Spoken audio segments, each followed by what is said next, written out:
Kita teruskan lagi topik firman Tuhan mengenai mengasihi Yesus. Mengasihi Yesus. Kita melihat lagi ciri-ciri dari anak Tuhan yang mengasihi Yesus. Ada tanda-tanda dari anak-anak Tuhan yang mengasihi Yesus. Apalagi kalau dia mengasihi Yesus dengan segenap rohnya, dengan segenap jiwanya, dan dengan segenap kekuatannya. Dengan segenap jiwa, saudaraku, yaitu dengan segenap pikiran kita selalu mengingat Yesus. Dengan emosi kita rindu kepada Tuhan Yesus, saudaraku. Dan dengan kehendak kita memang kita suka mengasihi Tuhan Yesus.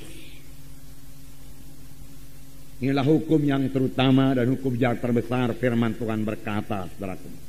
Kali ini kita lihat satu ciri lagi, saudaraku, yaitu jika kita mengasihi Tuhan Yesus, kita suka berkorban buat dia.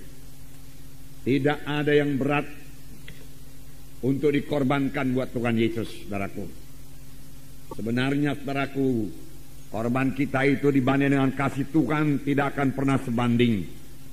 Tuhan telah memberikan kasih-Nya yang luar biasa kepada kita. Bahkan pada waktu kita masih dalam dosa.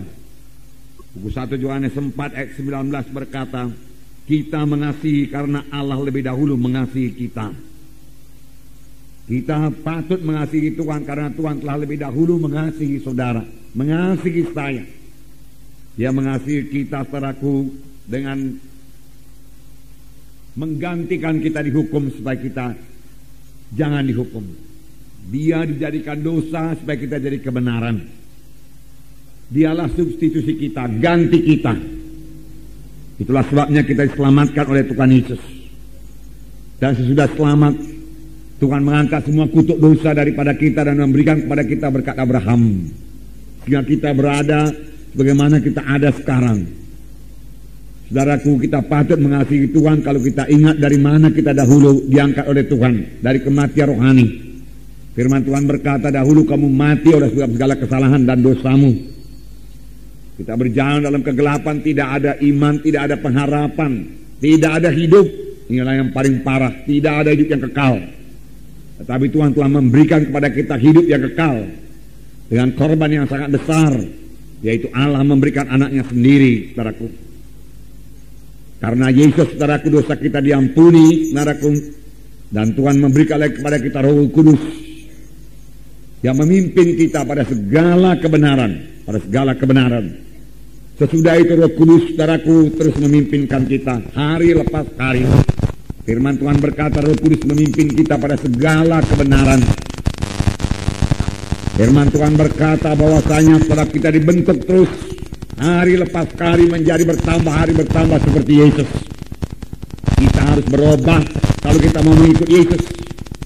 Kita harus berubah dalam pemikiran kita kalau kita mau mengikut Yesus dan sampai kepada panggilan Tuhan Yesus. Kita harus berubah dalam karakter kita, tingkah laku kita kalau kita mau, saudaraku, memuridkan orang lain, saudaraku.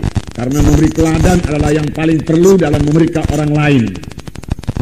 Kita tidak bisa memuridkan orang lain dengan mengajar saja, tidak.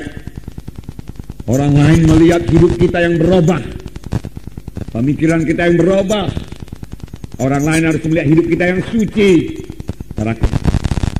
Dan ini terjadi kepada kita pada waktu Roh Kudus menyadarkan kita ini orang kita ini memiliki lagi karakter-karakter yang diubahkan dan kita mau diubahkan dengan bertobat, Jadi bertobat ini, saudaraku, bukan hanya pada waktu kita menerima Yesus saja. Bertobat, saudaraku, kita laksanakan sepanjang kita di dunia ini.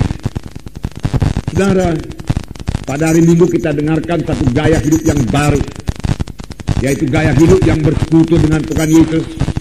Gaya hidup, saudara, yang berkata-kata dengan Tuhan Yesus, saudara, selalu. Gaya hidup berdoa, gaya hidup yang mengingat Yesus, saudaraku. Saudara, satu lagi, saudaraku, saya tambahkan kepada saudara, gaya hidup bertobat. Apa, saudaraku? Gaya hidup bertobat. Kapan Roh Kudus, saudaraku, menegurkan ada sesuatu dalam hati kita yang tidak turut dengan kehendak Tuhan, segera kita bertobat, kita tinggalkan.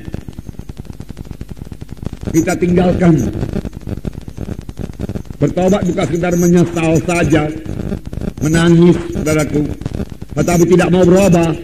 Bukan, saudaraku. Banyak, saudaraku, penjahat-penjahat, saudaraku, pencuri, perampok yang ditangkap oleh polisi, kemudian dimasukkan dalam penjara, dia menangis.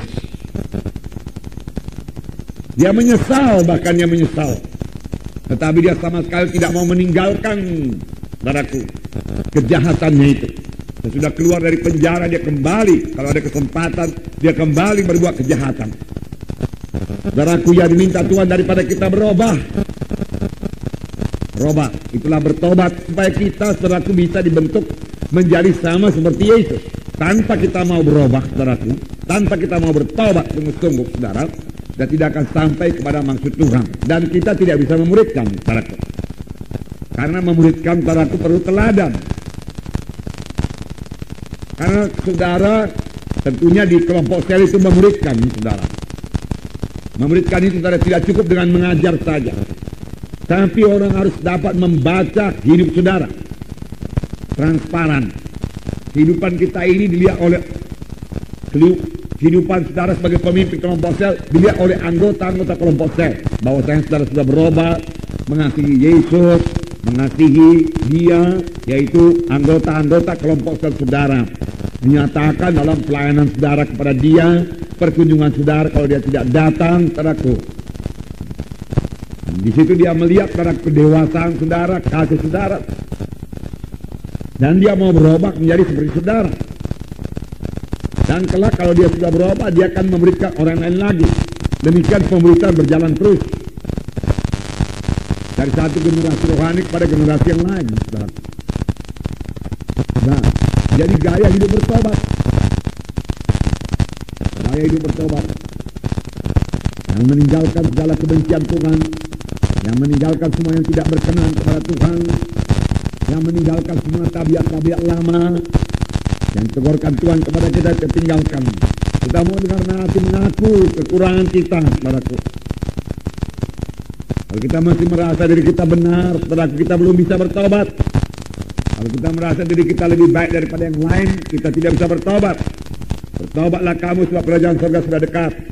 Di manakah Yohanes mengajar? Padang belantara, saudara baca. Dan orang-orang datang padang belantara untuk mengaku dosa dan bertobat dan dibaptis sungai Jordan. Saudara, dan ketika orang Farisi dan Saduki datang kepadanya, saudaraku, Yohanes Pembaptis berkata, keluarkanlah buah-buah yang berpadan dengan pertobatan. Karena orang Farisi ini orang yang sangat beragama. Dia mengatakan dirinya itu mematuhi hukum Taurat, tetapi buahnya tidak ada. Buah pertobatan tidak kelihatan. Namanya saja, saudaraku, beragama. Saudara, agama Kristen tidak menyelamatkan, saudaraku. Gereja, saudaraku, tidak menyelamatkan. Yang menyelamatkan yaitu Tuhan Yesus. Amin, saudara. Siapa yang memiliki Yesus, saudaraku, percaya kepada Tuhan Yesus, dia akan diselamatkan. Dia beroleh hidup yang kekal.